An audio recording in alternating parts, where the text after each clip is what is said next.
Welcome to the class, dear students. The partial fraction techniques is the next topic to find out the integral by using the partial fraction techniques. Now, in this, p of x over q of x is a proper fraction. When do you say that it's a proper fraction? Means when you have this function q of x, the denominator should not be equal to 0. Then we say that it is a fraction. And now this type of proper partial fractions or partial fractions are of two types. One is proper partial fraction.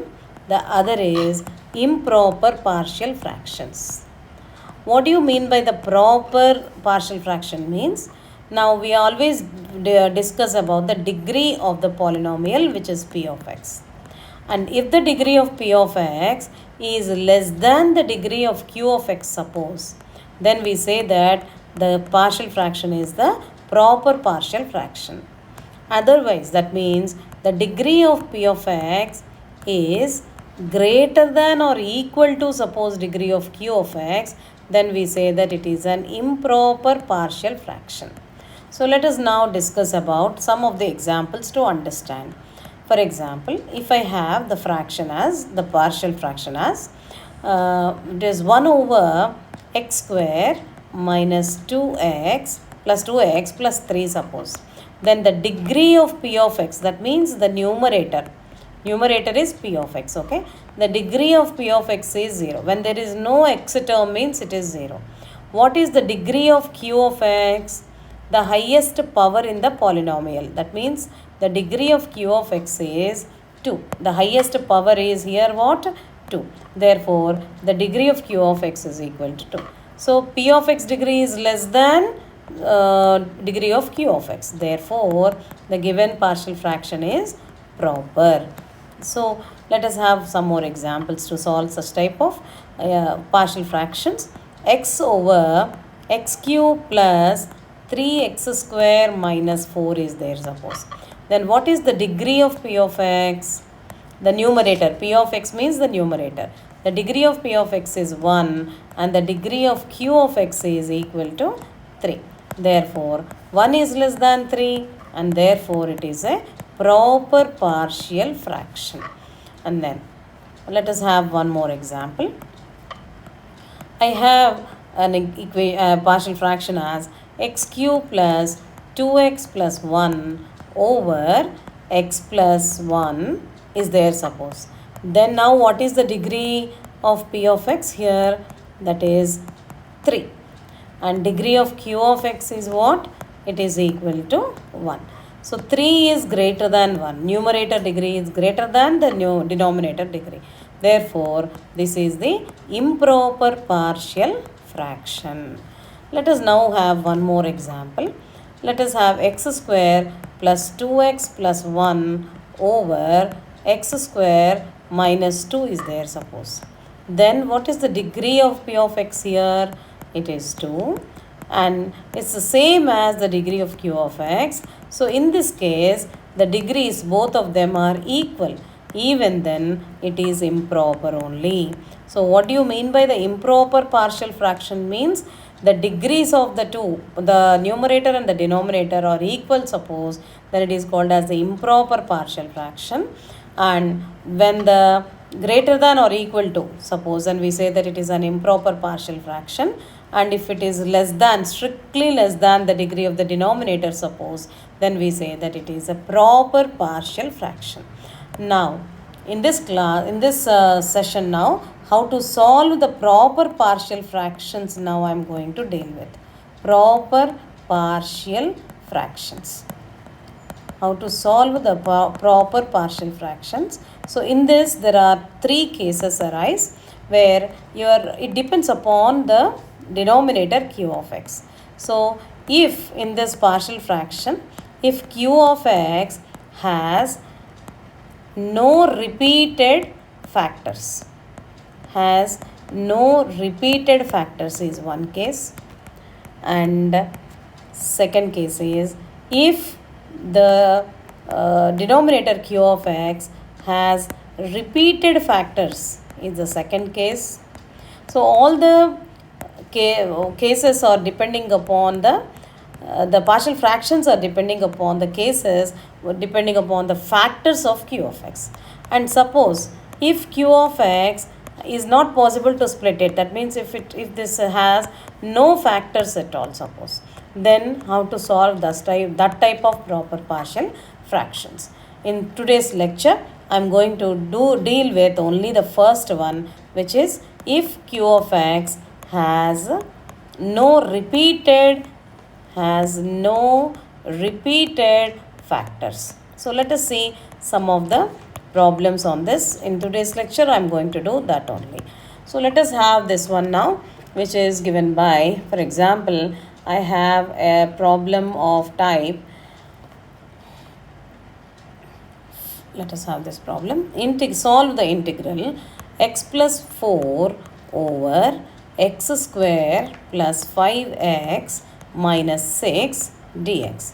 Now it is very clear that you cannot apply the term by term, or you cannot use the substitution, or you cannot use the integration by parts also. So by seeing the polynomials on both p of x and q of x, it is very much clear that we have to use the partial fractions. Now what is the degree of numerator p of x? It is 1, and the degree of the denominator q of x is 2. So therefore it is a proper partial fraction. So we have to write that first. So degree of p of x is equal to 1, which is less than the degree of q of x, which is 4, which is 2. So therefore it is a proper partial fraction. So once we have decided about declaring after whether it is proper or not, so proper partial fraction it is. Now our job is to split the denominator. That means x square plus 5x minus 6 can be split it as x plus 6 times of x minus 1. This you can do by using your calculators. Okay. Now we can now write it as x plus 4 over x square plus 5x minus 6 as x plus 4 over x plus 6 times of x minus 1. Like that you can split the partial fractions. Now how will we write this as? Means we always, when this is the case where we have no repeated factors, correct? X plus 6 is different than x minus 1. They are not repeated. So this case is under first case. So in this case, we split this as first a over the first factor x plus 6 plus b over the second factor, which is x minus 1. So what we do now is we take the denominator, what is x plus 4. The denominator x plus 4 we will be writing in the left side, and then what we do, we take this a multiplied by the denominator x minus 1. This a multiplied by this denominator, b multiplied by this denominator. That is what we write here. So that means a times of x minus 1 plus b times of x plus 6. This is equal to x plus 4. Now here we have to find out, our job is to find out what are the values of a and b. Now here to find out the values of a and b, what we do, we make any one of these as zeros. So for which value x minus 1 becomes 0? For x equal to 1, this whole value becomes 0. Similarly, when x is minus 6, this whole value becomes 0. So we will take randomly that the value as x is equal to 1 we take. So that what happens, x is 1 means it is 1 plus 4 is equal to a times of 1 minus 1 becomes 0. So we write b times of 1 plus 6, which is equal to 7b. So therefore 5 is equal to 7b. So b value is given by 5 over 7. Now when you put x is equal to minus 6 suppose, then on the left hand side it is minus 6 plus 4, and on the right hand side it is minus 6 minus 1, and of course b times of minus 6 plus 6 gives you 0. So minus 6 plus 4 is minus 2, and this is minus 7a. So what is the value of a here? It is 2 by 7. So the value of b is 5 by 7 and the value of a is 2 by 7. Now if we call this equation as 1, suppose, now how do we get the first equation can be replaced now?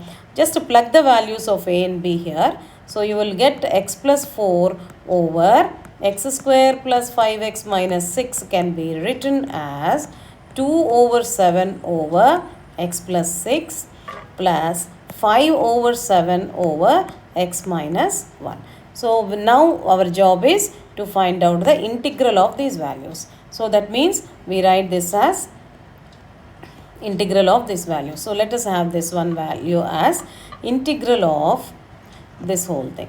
That gives you 2 by 7 times of integral of 1 over x plus 6 is ln of x plus 6. And 5 by 7 times of integral of ln over 1 over x minus 1 is ln of x minus 1 plus the constant. So therefore the solution is what now for this integral? It is 2 over 7 times of ln of x plus 6 plus 5 over 7 times of ln of x minus 1 plus the constant. This is the solution. So I'll just complete this lecture today with this one problem. In the next lecture again I'll be giving you 2 to 3 problems to solve it. I hope you could understand how to find out the values of a and b, substitute them, again plugging back into the given equation, you will get the solution. This is the integration method by using the partial fractions. Just go through this. Thank you.